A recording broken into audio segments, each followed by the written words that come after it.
One. Hey guys, it's time to begin Bollocks this evening. I have my friend Lenny in studio with us. We got Blake pushing all the buttons back there, the director slash producer, aka slash. Right. And we got a big show. We got a fun show for us at the end of the show because we're doing our wine tasting. We're gonna do our wager wire segment. So we're gonna do a little bit of gambling. And we'll bring out the trophy at that point. Okay. I'm not sure who won the trophy this week. I did score on Scotty Scheffler. Yeah, you picked the three favorites. No one. Ain't nothing wrong with picking the chalk. No, the chalk. Yeah. The chalk. I explained that to Amanda, so now she understands a little bit more sports ball. Picking the chalk. Yeah. So, might want to go a little further out on the limb this week. My father always said you can't get hurt taking a profit. Yeah. No. Like, it's a win. It's a win. It's a win. So.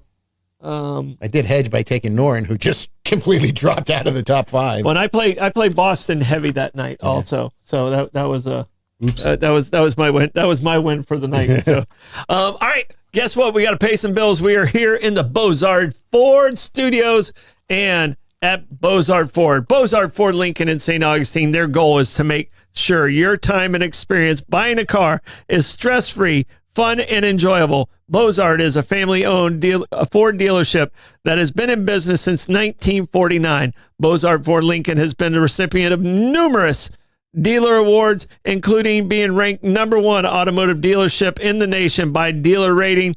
Bozard Ford also has won back-to-back President's Awards, which is the highest honor given by Ford Motor Company. Check them out today online at bozardford.com. Who you got, Lenny?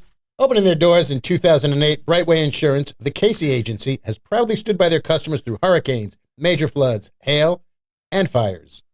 Through these events, the agency has become much-needed insurance resource. Much-needed. Yeah, work on these lines. Yeah. Now you know how I felt this morning. I know. I was suffering along with you, I'm afraid. The agency has become a much-needed insurance resource in times of trouble and hardship. Honesty and integrity are the pillars of our core values, says owner Ashley Casey. We pride ourselves on being insurance experts while developing strategies that help our clients meet their insurance needs.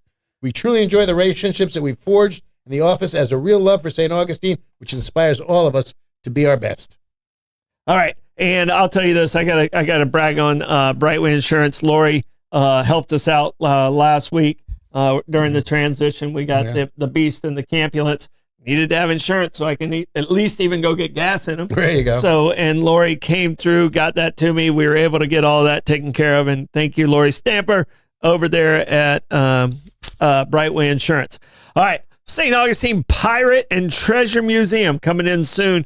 We got an interview coming in soon. Very much. Yeah. Set sail for an adventure at the St. Augustine Pirate and Treasure Museum, home to the world's largest and most authentic collection of pirate artifacts. Explore over 800 relics across 40 immersive exhibits, including the Thomas II original pirate chest, Blackbeard's blunderbuss, not bust. No T. No, that's the bust. Those were the mastheads on the front of the ship. That's the winches. Yeah. And gold from Queen Anne's Revenge. You'll see one of only 3 authentic Jolly Roger flags left in the world, curated by Pat Croce and the Croce family. It's a journey through real pirate history right in downtown at 12 South Castillo Drive, located right across from the fort there. Come experience the golden age of piracy. It's a fun place. Hey, when it comes to plumbing and construction in North Florida, trust the experts at Anastasia Construction and Shotgun Plumbing. Not blunderbuss plumbing, shotgun plumbing. Nope. Whether it's residential or commercial, service, repair, or new installation, they do it all, and we do it right the first time. Owner and master plumber Michael Silverio is licensed, insured, and committed to quality. No surprise charges, no weekend or night upcharges, and we always call when we're 30 minutes out. Honest work, written estimates, clean and professional service every time. Visit us today and make Shotgun Plumbing the only plumber you'll ever need. Yeah, and we need to add into that, Blake, here, let me have that read real quick. Not only is Mike a master plumber, but he is a GC. He is a general contractor also, and Anastasia Construction and Shotgun Plumbing. They do just absolutely amazing work. Like I said, if you've ever been to the Lotus Restaurant. You like that build out. That's the performance that's the type of performance you're going to get from them. Hey, happy Tuesday, Lynn. Happy Tuesday to you. It's Trivia Tuesday, baby. It's trivia. We have trivia night tonight. Not here, but you and I have trivia at Gypsy. Right. I'll be asking all the dumb questions, and you'll be writing all the dumb answers. You got it. If it was last week, they were dumb answers. Yeah, no, I heard Blake was a little rough on you guys. He was a hard ass. He was rough on you guys. Yeah, man. So, that was mainly Aiden's idea to be rough. Oh. It's always the quiet ones. Yeah, Aiden's like, you better be tough on him. All right, I got to quick send a text because I just remembered to remind Rebecca that gymnastics is tonight. So I don't know. I just told her on air, but I forgot to mention it, and I'm supposed to remind her. She is watching. Oh, okay. Okay, good. So, all right, baby. That was my reminder for you. I didn't fail on my job. Nope, you I usually try and do that before I leave, but I didn't fail on my job. All right. Busy day. So we have topics, and then, like I said, the last 15 to 20 minutes, we're going to go into the Wager Wire. We're building up to the Wager Wire to be its own independent show at some point with Levi, and we have nailed down one sponsor, but we're looking for some more sponsors of that show. And anybody who's interested in sponsoring here on the 904 Now, contact me either through Messenger, or most of you guys can find my number. If you don't, it's 904-669-7901. Call collect. Yeah, call collect. Yeah. leave a quarter on the There's on the no counter. such thing any longer. All right. I'm going to start us off, and I have some categories here. And then you have your categories over there. You have more than me. So if we run short, we steal from your side. Works for me. All right. If that works for you. All right. I got underage and overserved, which intrigues me. So I really want to know about that one. Okay. I have Jim Morrison. And then I have culinary rankings. Ooh, that intrigues me even more. Yeah. So I played into my Ivy League man. Okay. So I was like, okay, I want to make sure he's well rested and still engaged by the time he gets to Gypsy Cab tonight. I will be ready. I don't want to burn any brain cells. I don't want you to be I take care of that all on my own. Ignited. So Blake, we have underage and overserved. We have Jim Morrison, The Doors. Right. I think is in the title. Yep. And culinary rankings. I'm going to go with underage and overserved. Underage and overserved. You heard about the accident that took place at the Pittsburgh Pirates game. This is the person who fell off of the deck? Yes. Okay. Yeah. Okay. Fell off of the railing, yeah. So the Pirates, and I'm not real happy with the Pirates right now. All right. The Pirates are actually, I think, there was 4 people there in the group. All right. The 4 people that were there, one of the people was 21. The person who actually fell and hurt themselves was 20. All right. And so I'm sure it's like, they're probably like best friends. They're 20 and 21. Mm-hmm. One can buy alcohol, one cannot. But the Pirates now are pressing charges against the 21-year-old whose friend fell off of the deck. Everybody around him pretty much said he was fine. He just got excited and he fell. He evidently did have 2 drinks. He had 2 beers that this other 21-year-old bought for him. I still have a problem with the drinking age. I think the drinking age still should, and I'm going to get a lot of pushback about this. I think the drinking age, if you can go and fight for our country, then you should be able to drink. If you can legally live on your own and you're responsible for everything else in the world, you should legally drink. I don't understand how all the other laws are 18 year and adult, except when it comes to drinking. Then it should be for everyone. That you're not an adult until you're 21. Then, is my feeling. Okay. So he's a responsible adult, but he's now the Pirates. To me, it looks like the Pirates are looking for a reason to not get sued from the rest of the group. And the young man seems to be, his recovery is doing very well. I don't think I would bring it up if that portion of it wasn't Right. His Right. recovery. It'd be too soon. He broke a lot of ribs. He had some lung damage. He hurt himself pretty bad. He fell 21 feet and landed on the field. It was a scary thing, but to go after this guy's best friend, I think is in poor taste to me. I know the law is the law, but it looks to me like they're trying to make this other kid the scapegoat to take whatever responsibility off of themselves. Well, if the beer seller carded the 21-year-old, that should absolve them of some culpability. But I'll play devil's advocate for you, because for quite some time in New York, I sat on the Coalition Against Underage Drinking in Long Beach. A very, very effective and aggressive organization that was trying to stop kids from drinking underage. And it was more 15, 16-year-olds as well. Yeah. No, I agree. Because when I was 18, drinking age was 18. I was in college. There were bars on campus. I was a little behind each one of those. Like, I had friends that were in school with me. The drinking age was 18, then it went to 19, and then it went to 21. It jumped like that. And I was always a little bit behind that. But I had a full beard, so you could pass. Yeah, right. Yeah, you're not on that camera right now. We're on the one in the middle. That's all right. I just, Blake comes in the room, I smile. Ron Burgundy. Thank you. Right. Camera? Like, where? Right. Camera? I lost Lenny because Blake came in the room. Oh no, I'm with you. But I mean, it to me, if we're calling him an adult, we try him as an adult at 18. There's everything. You're driving a vehicle. You're doing all these things, and we're considering you being responsible. I think that's where it should be. I think alcohol is a terrible thing for an 18-year-old, but also if you're going to give them all the other responsibilities, why is that the one? Well, and gambling's the same way. Yeah, gambling's the same way. You can go out, you can earn, you can get a mortgage, you can do all this stuff, but you can't place a bet until you're 21. There you go. So theoretically, you can't buy a lottery ticket until you're 21. And that's where I'm saying.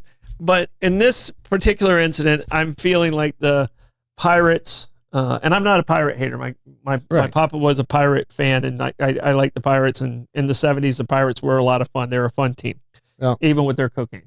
Without putting an opinion on, I will play devil's advocate for you. There is severe scientific notation that the brain is not fully developed until 25. And if you introduce alcohol into it, it has effects on the development of the brain. Now, by the time you're 23, 24, I don't know how much alcohol is going to do it, as opposed to when you're 15, 16 and the brain is still developing. But it's been proven that the brain doesn't fully develop until you're 25. I 100% agree that alcohol is not good. And if you start drinking at that age, it's not good for you. I agree with those things. Yeah. But we can't call them an adult and then treat them like children. Okay. And that's, there's a second leg of that stool that's called social host legislation. Okay. And that could apply here in theory, but it would be the Pirates that would be the social host, or it was the person who gave the beer.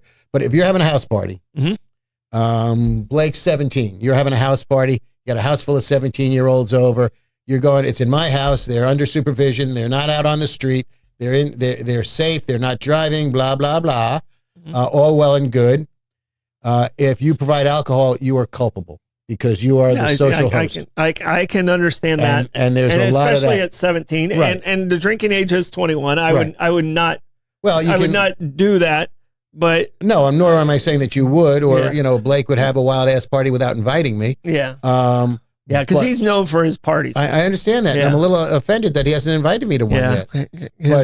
His white parties are off the chain. We got to go to the Hamptons for that. Yeah.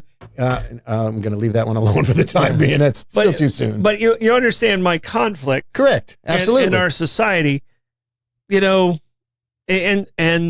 when you say these things, he can go to war sure at 18, but he can't. Well, they have concessions that they're allowed to drink on base and stuff like that. They have concessions for those type of things for kids that are in the military, and they're still kids to me. I'm not saying, but they still can't gamble.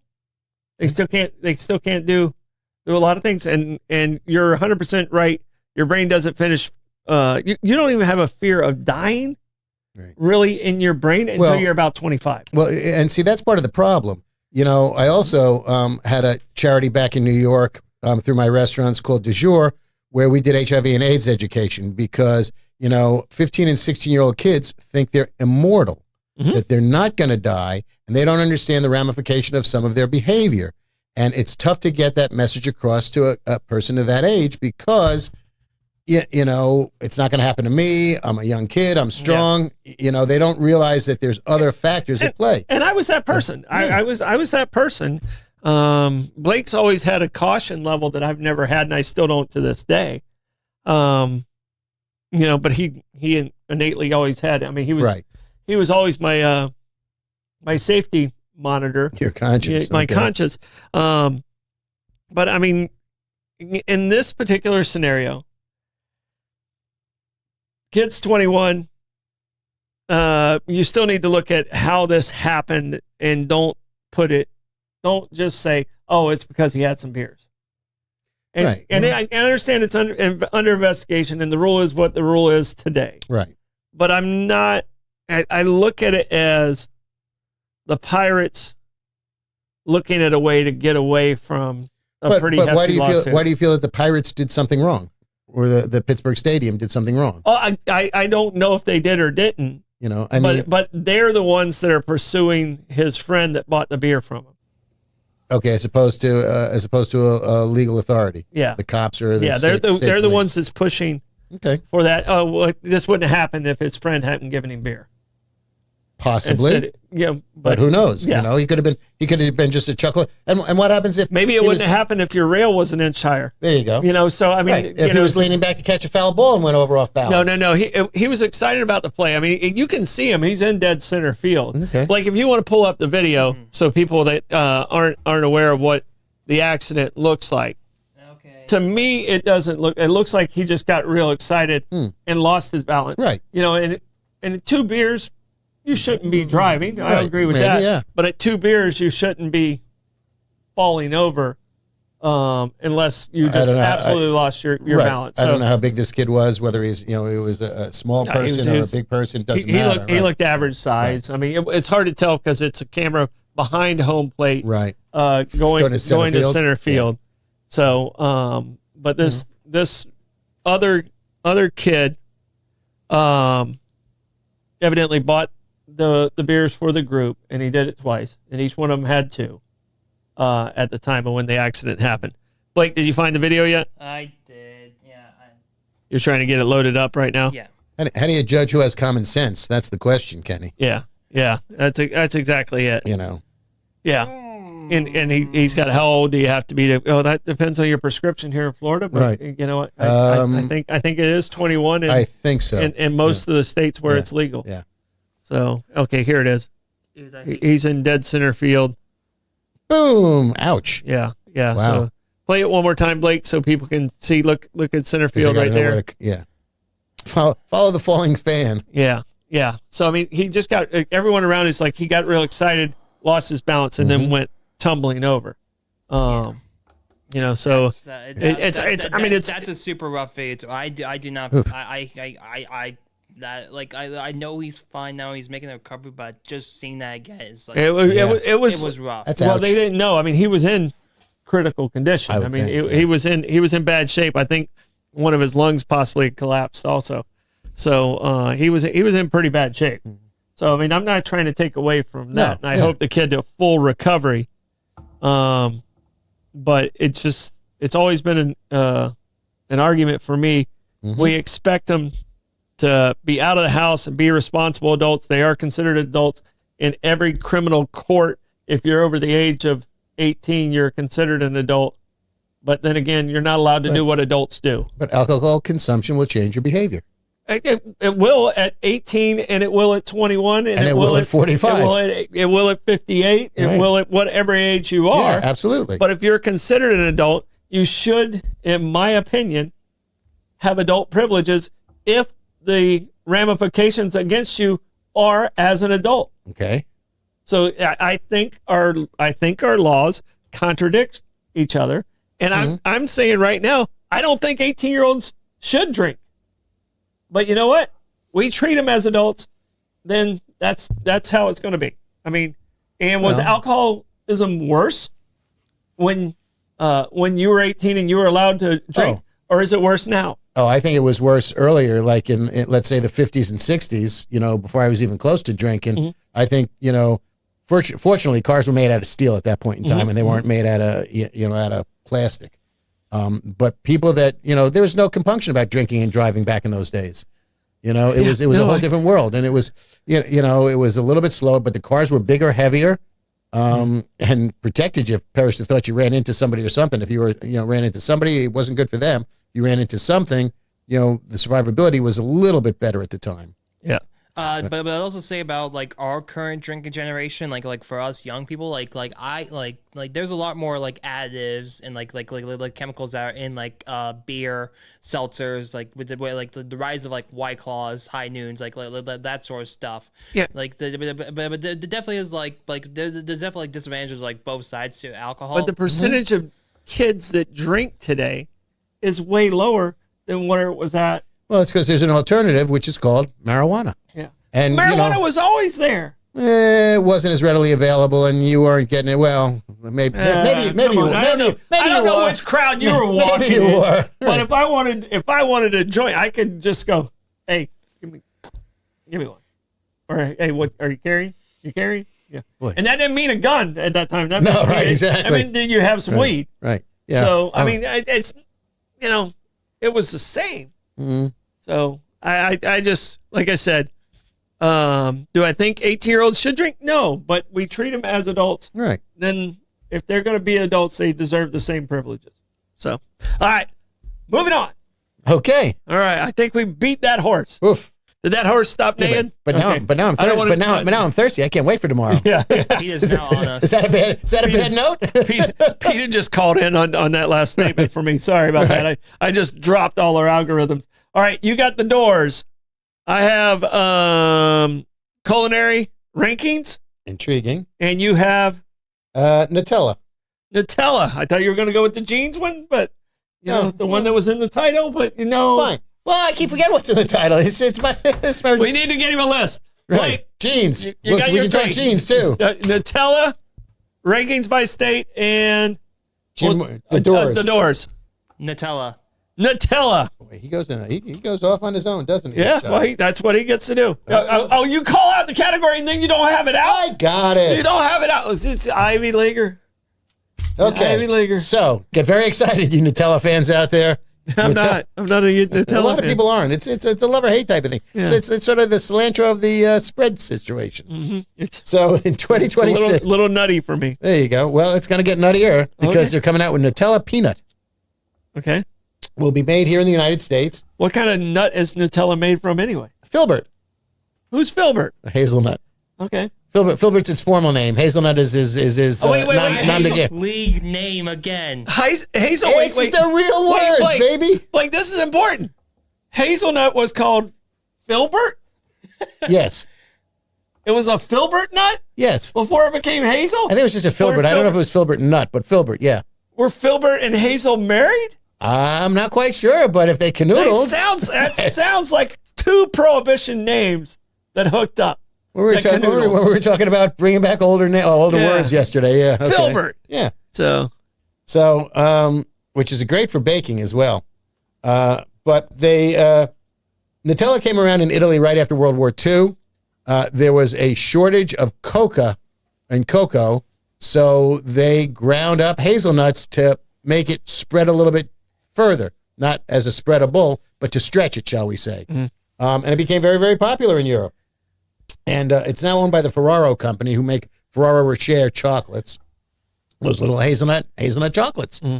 And they're building a plant in Franklin Park, Illinois. It's going to create 65 new jobs. It's a hundreds of $1 million building this plant here to make the products in the United States. It's going to be released in 2026. It's not, they're not going to replace peanut butter. They're not trying to replace peanut butter. They deem it an afternoon snack. But what they're trying to do is get this into the public. It's $75 million upgrade to the factory that they already have there, creating 65 new jobs.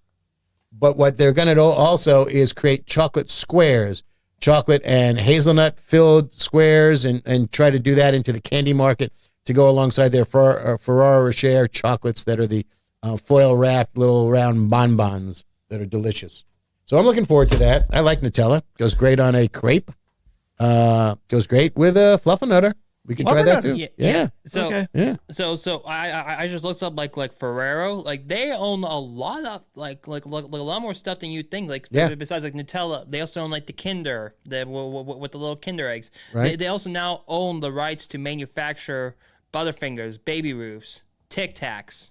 Tic Tacs. Yeah. Interesting. Hmm. Okay. That's Those an don't go- outlier. Those really don't go together. No, I know that. Yeah. Unless they start making. I don't want all those in a milkshake together. Can you imagine Filbert Tic Tacs? Filbert. I like saying Filbert. Ah, man, hazelnuts. Oh, and also by the way, they also now own the rights to manufacture Girl Scout cookies in 2019. You know, that's so disappointing Who's because that? What company is that? Ferrero, yeah, the company that owns Nutella. Oh, yeah, and they started instead of the was she one of the Charlie's Angels? no, Oh, that was Farrah. oh, that's That was fair. Farrah with the hair. Okay. Yeah. You know, since they started breaking up the FFV or FVV, the baker that had for years done Girl Scout cookies, the caliber and quality, let alone the shrinkflation in a package of Girl Scout cookies, has gone down dramatically. Even the Thin Mints aren't as good as Thin Mints for the olden days. Yeah. It's a shame. No, I agree. But I mean, they're at the right level because if you sit down when there was more and they were bigger, You ate them all. You ate them all anyway, and now you still just do one sleeve. Right. So Got to leave them in the freezer. You put them in the freezer? they never last that long. Okay. They don't have to go to Okay. the freezer. They don't last that long. I'm a Thin Mint guy. Yeah. So- Oh, yeah. Sorry, I have a tenant that's having an air conditioning issue. So if I seem a little distracted, it's true, but it's 87 degrees and It's warm. It's that makes it a little warm. Yeah. So, all right. Nutella is what you had. Yep. Done with Nutella. You have Jim Morrison. Jim. You have the Doors. Yep. And I have rankings. You have Blue Jeans, and I have Big Three. Blake, what are you going with? I'm gonna go with what's rankings. The Rankings. Culinary Okay, rankings. culinary rankings. All right. Because I love my Ivy League Cornell partners so much, I wanted to find out what are the top 10 states with the best restaurant scenes. okay. Top 10 states with the best restaurant scenes. Now, I agree with the 5, except for who's number 1. Do you have any idea who they rank number 1 as far as the states go? Well, it could be Nevada because of the caliber of the restaurants in Las Vegas. Outside of Las Vegas, he ain't eating so well in Pahrump. Mm-hmm. You hate Vegas, Nevada is ranked 3rd because of Las Vegas. Absolutely, and only Las Vegas. Yeah. Okay. I would think New York and California should be on the list along with Florida. New York is number 2. Okay. All right, you're doing very good. Okay. California is number 4. Okay. All right. Florida is number 5. Okay. So You don't know who number 1 is yet. I do not. And I don't agree with this because I've been there and I thought the food was All right, here. Uh-oh. All right, here. So is this a state that you have been in before? So this is a state you've been in before. Yes. Are the locals kind of I've been to all of the top 10 states okay? Okay. that are on this list. Do the locals there hate visitors? The locals are probably the most prejudiced place I've ever been in my life. So I'm thinking, I know how you feel about St. Louis, so I'm thinking it could be Missouri. No, Okay. no. This Because one, that would only be for ribs, by the way, and barbecue. Because I don't know what else they eat in Missouri. yeah. So no, and Missouri did not make the top 10. Is there a lot of timeshares in this location? Yeah, probably. Are you in the Carolinas? It's and all the top 5 are kind of tourist destinations. I Okay. mean, you got to consider New York, Florida, Sure. California, Nevada, and this one is a tourist destination. Hence the prominence of their restaurant scenes. Yes. Well, I don't think it's Utah. Yeah, so that you definitely said aloha to this location. Yeah. Now you gave it away. Okay, so I guess it's Hawaii. Yeah. No, you gave it away. Oh, that can make sense. But how can it make sense? Like, because there's very good restaurants in Waikiki and on Maui. Well, there used to be in Maui. Yeah. Okay. Yeah. Just and there's it's I interesting just must because not have went to the right one. well, there's a lot of food trucks. There's a lot of poke stands. There's a lot of fresh fish. I mean, they have plate lunches, and plate lunches are good. Filling. But I mean, I'm not putting them in the category of I mean, gourmet cuisine. They got them ranked number 1. Well, there's probably been a lot of lobbying by Roy Yamaguchi. Okay, they got them ranked number 1. So I was like, all right, who has the most Michelin stars by state? Okay. I'm going to tell you this. Ranked number 4, all by themselves, is Washington, D.C. Yeah, I can see that. They have 24 Michelin-starred restaurants in the city of Washington, Well, D.C. Jose Andres has about 6 restaurants in Washington, D.C. alone. Mm-hmm. So, that explains a lot of it. Plus, it's an international city. lots of embassies. Mm-hmm. Mm-hmm. Yeah. I would say New York's probably got the most. They are second. Really? Yep. Well, that's going to bring me back to California. Yep. California has 85. New York has 68. See, Florida is third with 26. Yeah, and most of them are centered down in Miami. Well back. Yeah. But hey, you know what? I will give Barry Honan a lot of credit because he is working hard to get a Michelin star for Lotus. Yeah. He is working hard on that, and I wish him the best. So, no, he really is, and he's got the restaurant has the right quality, has the right character, has so many good things going for it. The engagement, the staff, because it's about making the experience, and I think no one in town does that better than Barry. No, but the food scene in St. Augustine is really, in the 10 years that I've been here, has grown exponentially. The caliber and quality of food in this town has gone straight upwards.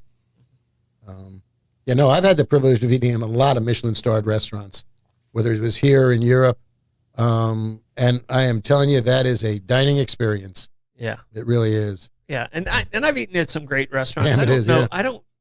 I don't seek out Michelin star.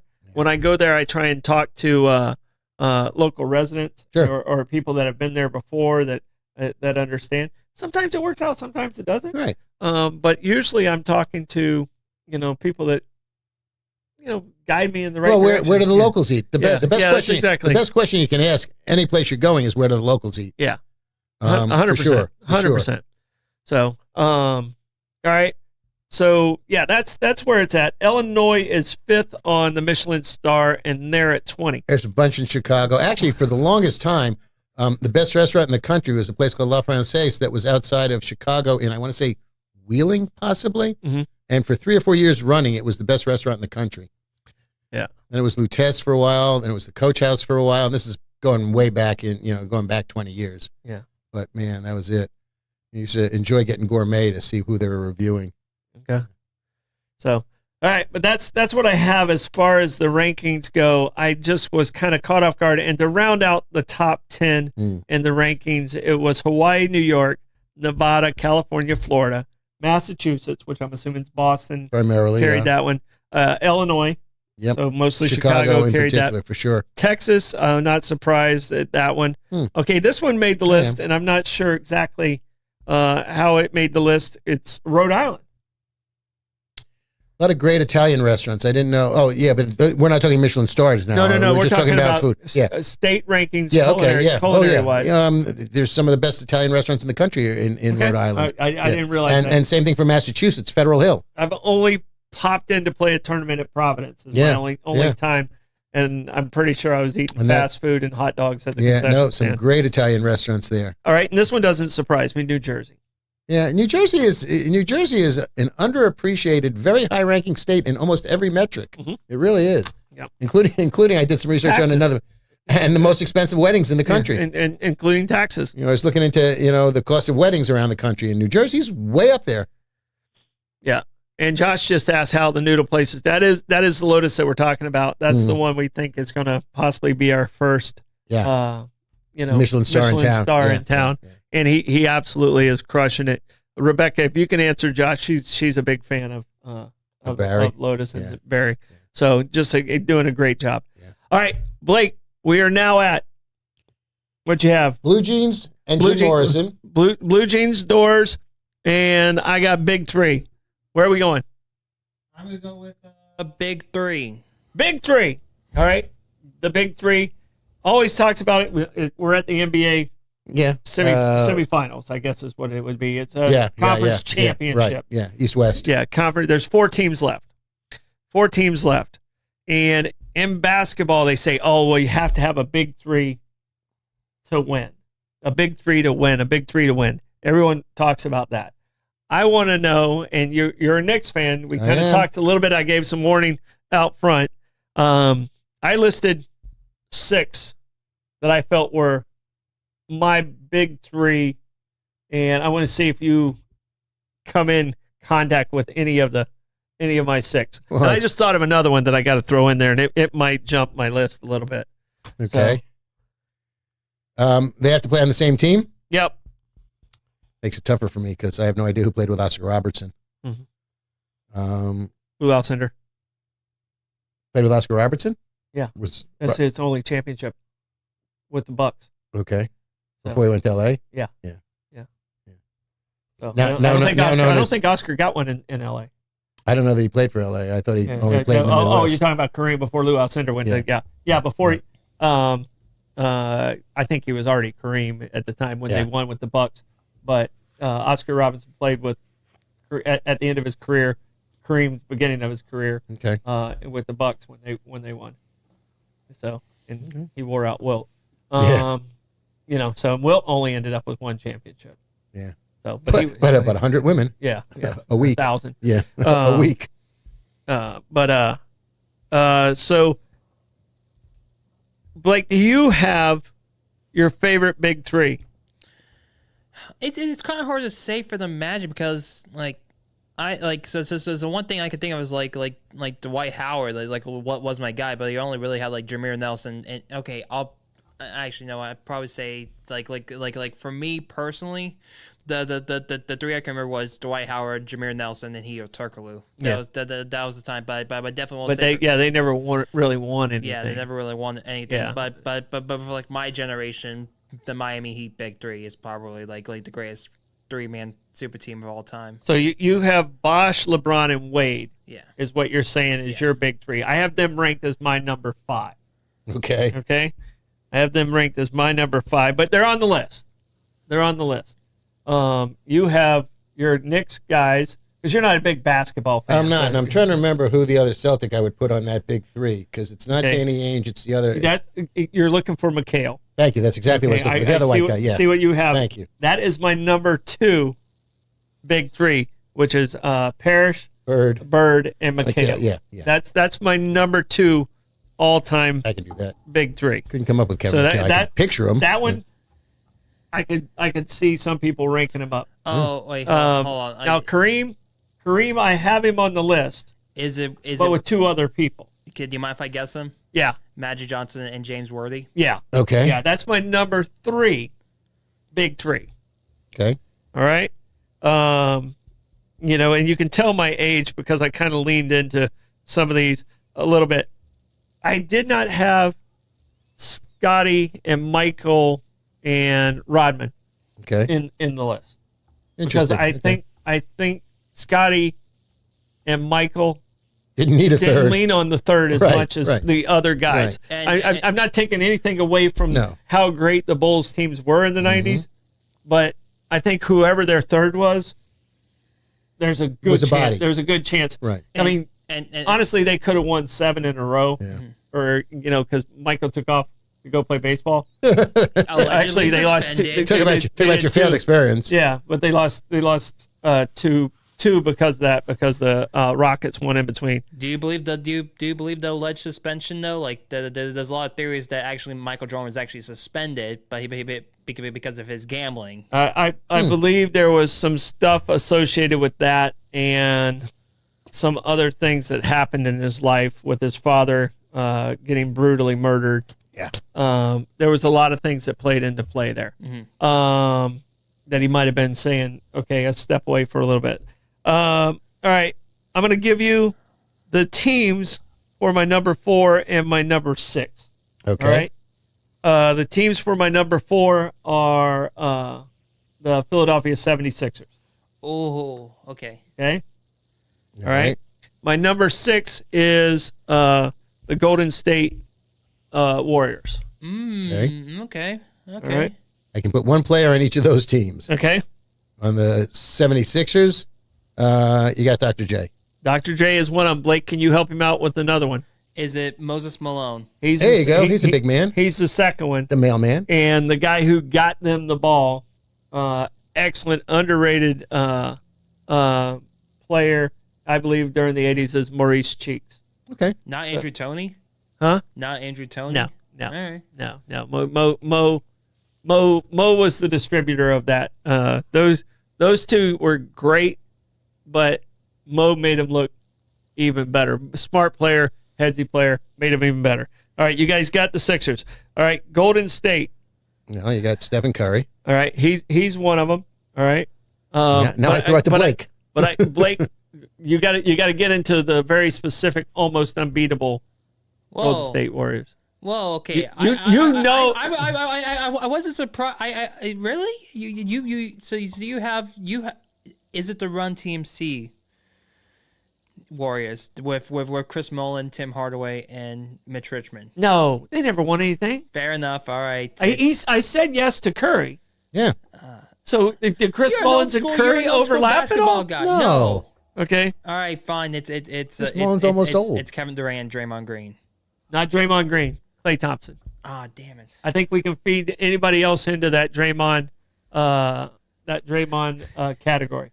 All right, my number one,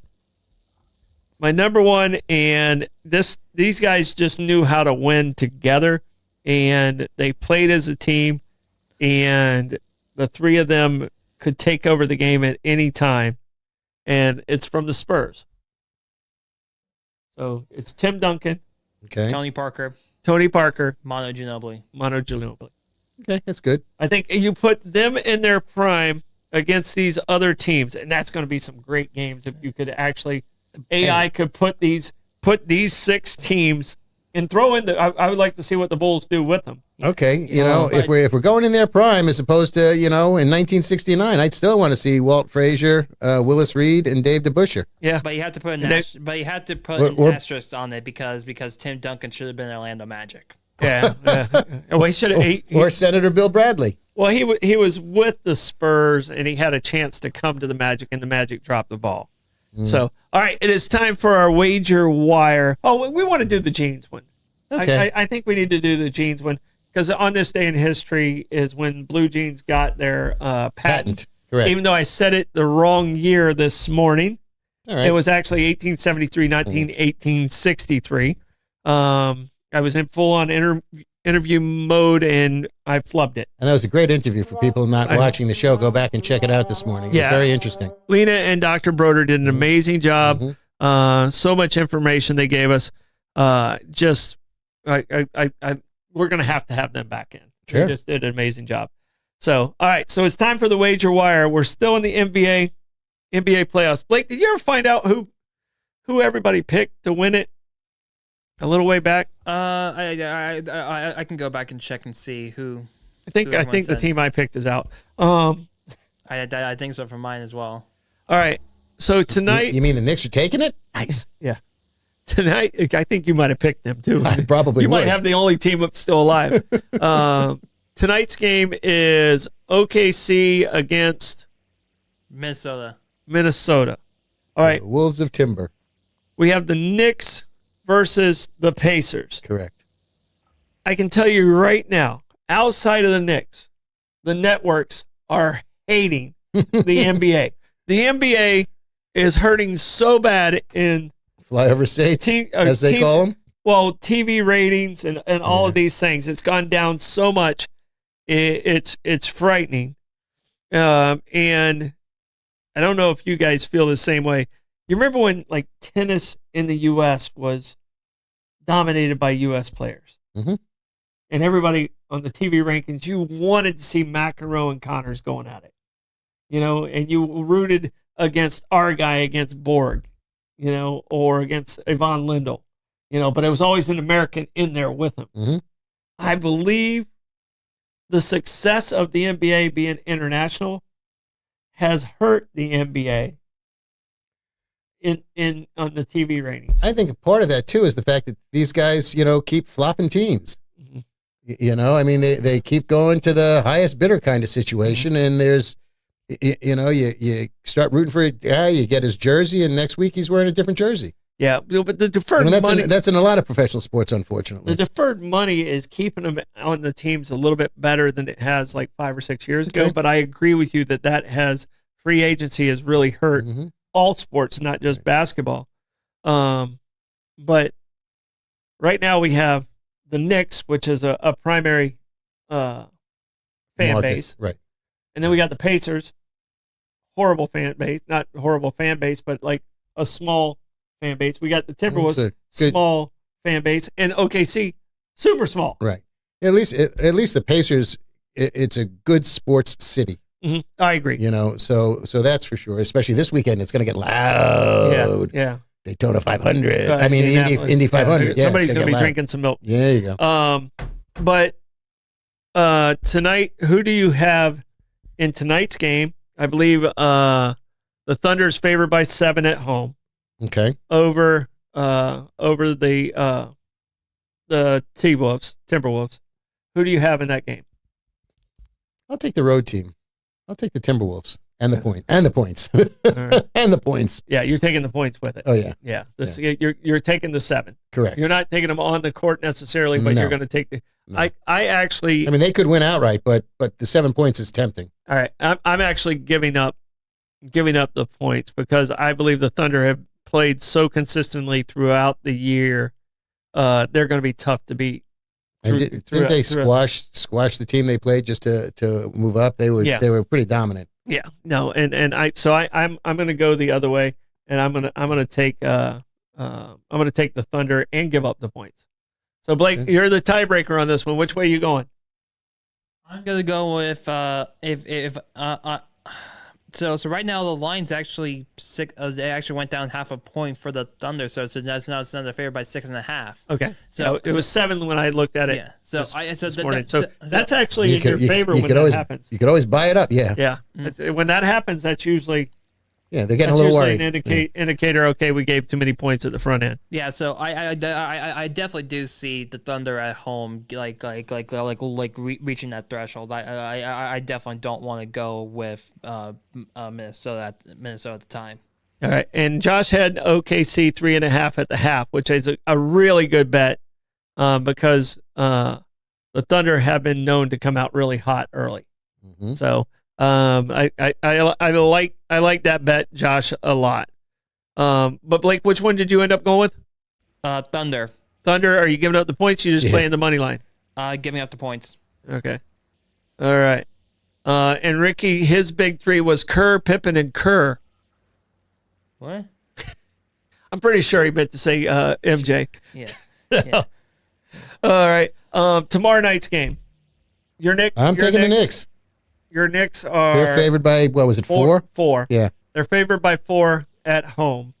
And we're going exact opposites on these. Okay, good. And I think I will take the 4. Okay. And because I believe this is going to be the series to watch. Yeah. I think the Thunder are just better than the T-Wolves. Mm-hmm. But I think the Knicks and the Pacers are both teams that are what I would call gamers. Yeah, and the Pacers have been stealthy. Yeah, that's what I'm saying. They both figure out a way to win. Yeah. It's like, what was the saying on Hank Aaron a lot of times? He's almost as good as Willie Mays, but his hat doesn't fall off. You know, and that's kind of the way I look at these two teams. They're great. They're great players, but it's like the no-name defense of Miami. Yeah. How did they beat us? Exactly right. Where did that come from? These two teams are kind of like that. How did they beat us? We were winning. We were winning, and then we weren't. Yeah. You know, and both these teams are those type teams that are great closers.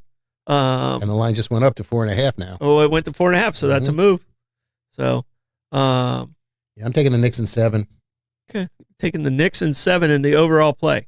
Mm-hmm. All right. So, I think the Pacers, the Knicks have what's the guy's name? Brunson. Yeah, Jalen Brunson. Yeah, he's good. He's legit. He's a player. Yeah. But I think he's sometimes, almost like the Joker takes on too much for the team. And when you get to this level, you got to really figure out. Well, he needs a little help. MJ knew to pass it to Paxson when he needed to, or pass it to Kerr when he needed to. And Brunson, the way the offense is set up in the NBA now, it's kind of like isolated, and that's part of the problem too. Mm-hmm. The team game really isn't there. But I'm going to stay. I'm going to stay with the Pacers, and I think this is going to be a great series. And I'm going to say all of them are going to be good games, and I'm going to take the Pacers in 6. In 6, okay. And I think for the OKC, I'm going to agree with Josh. I think the T-Wolves will get 1, and I'm going to go. Yeah, they're going to get 1 tonight. The Thunder. You think the T-Wolves are going to get 1? They're going to get 1. You think they're going to win on the court? The T-Wolves? Yeah. Well, okay. I mean, plus my 6.5 or 7 points. No, well, that's not winning on the court. I know. Well, you know, that's not winning on the court. I gotta get 1 out of them before they get squanched. I think they're going to get 1. I think it's going to be 4-1. Yeah. So, all right. Do you have any baseball picks? I threw together a baseball pick. I'm a little concerned that I like today because the pitchers and the teams they're playing a parlay. I'm just, I'm not happy because the Mets are now in a half a game behind the Phillies. You're not happy. Which dwarf are you? The tallest one. Grumpy? Yeah, right. Well, I'm always grumpy. Ask anybody. Yeah. Well, you're not Doc because you're not Dopey because Dopey didn't have a beard. Correct. You can be Doc. I'm not sleepy. Yeah, right. Yeah, you could be Doc. Okay. I have no problem being happy. Yeah. The Mets are half a game behind the Phillies, and that troubles me because the Mets have lost a couple 3 in a row. Phillies went 7-3 this week, and the Mets went 5-5, and that's what cost them first place. Mm-hmm. They made some fielding errors. The pitching has calmed down a little bit. The bullpen, a guy that was rock solid in the bullpen is now giving up a bunch of runs. So we'll see what happens. All right. And my play a baby parlay. Okay. Play a baby parlay tonight is both of these, and I'm giving up runs in all of these. Okay. Giving up a run and a half. Okay, I'm giving up a run and a half in all of these, and that's the Mets, Yankees, and Reds. All right. Giving up a run in all of them. Mets, Yankees, and Reds. So the Mets are favored in Boston in this game? Okay. Yep. All right. So that's my baby parlay of the night. Sometimes it's better to take to give up the runs or on a away game. Mm-hmm. Because then you get screwed if it's a 1-run game or if it's tie game going it into hurts. It hurts when someone scores in the ninth. Yes, and it's a 5-3 game and someone scores in the ninth and you just see your money go. Oh. Yep. Oh. More times than I care to remember. All right. So, Josh is liking the Brews. The Brews are pretty decent. So they've been they're in the same division as. I think I used to like the Brew Crew when they were in the American League. Yeah. With Harvey over the Wallbangers. Yeah. They had Cecil Cooper at first base, Ted Simmons behind the plate. Robin Yount was still a shortstop at that point. Gorman Thomas was in center field. Molitor was on that team. Don Money was on that team. So that was a fun team to watch. Yep. I went to that ballpark last summer. Who was their crazy ass pitcher? Big mustache, Vukovic. Okay. You remember him? I do. Pete Vukovic. Mm-hmm. So, but that was the Great American Ballpark. That was a fun team. Great American Ballpark. That's where the Reds play. Okay, then it's something equal to that. Yeah. something overly patriotic. Well, they had a slide, which the guy would slide the beer down, guy, and the beer guy would slide down. What's the ballpark? Yeah. So Blake, what was the Brewers Family ballpark? field in the early '80s? I thought it was like Milwaukee County Stadium. Right. Okay. What is it now though? Where are they playing in Milwaukee now? It's American Family Field. Okay, So it's American, not great, but I got the American part, and I knew it was family. It's not great. It's not great. It's American Family. But it used to be called Miller Park. But hey, but I guess Miller doesn't want to sponsor anything, so I guess we're now sponsored by insurance. Well, it was interesting because when we were in Chicago last summer and went to go to a ball game, and we went up to Milwaukee, and my friends got us great tickets. Except it was in the family section, so it was alcohol free. Mm-hmm. So you had to stand in the corner to drink your beer. Well, and when I go with Blake, because Blake doesn't drink, right? And Aiden, obviously, he's 17, right. He doesn't drink. So I'm not a beer drinker, right? So I don't drink in the ballpark. Okay. So plenty to eat. Yeah. So, plenty to eat. I mean, I have a lot in my past, right? But, not anymore. Well, that's why I used to score the baseball games, because I would always score the game, because if I was going, and there was one year I went to 40 of the 41 home Met games, because I was cooking down on Wall Street, and I was working breakfast and lunch, so I had my evenings free. I take the subway from Greenwich Village and take it right to the ballpark, the 7 train, right there. And if I didn't keep score, I'd have no idea what was going on in the game, because I was drinking a little back in those days. Blake keeps his book with him. I like doing that. Yeah, he keeps his book with him. Keeps focused. All right, here's the deal. If my mini parlay, my baby parlay, comes in, Yankees, Mets, Mets, Reds, comes in tonight, I get the trophy next week. Okay. All right. Does that sound fair? Because last week each one of us won one. Right. And Blake. Well, actually. Well, I guess it was Scotty last week, because I won the Knicks, Knicks and Scheffler. Well, I can't give you Scheffler. I'm sorry. He's by far the greatest. He's by far the greatest golfer playing today. Okay. I mean, I can't give you. Boy, I can't give you a hot tip on that one. A win's a win. I'll give you the Mets, and I played the Mets with you on that one. But we'll say I went with you on that one. We'll say that with Scotty Scheffler, though, the greatest comeback story ever from jail last year to PGA champion. Yeah. And the nicest guy. How does he get arrested? Hey guys, I want to say thank you. Tomorrow night we have Ben 39 in studio with us. Blake is driving me. I'm very excited. You might want to have Julie come out with you. And we're going to be tasting a lot of different wines. Irving's bringing in his private little collection for us. Nice. So we're super excited about that. It should be a fun show. They're an amazing morning sponsor, but we can't really drink in the morning. And they open at 8:00 in the morning. Yeah, they do. Yeah, I listen to that every day, and it's like open from 8 to 8. Yeah, 8 to 8. And I'm going, okay. Mimosa? Yeah. So tune in with us. We'll try and not be too snockered. That's why we do our ads at the very beginning. If you would, share that show, support our sponsors. Bye-bye. See you tomorrow.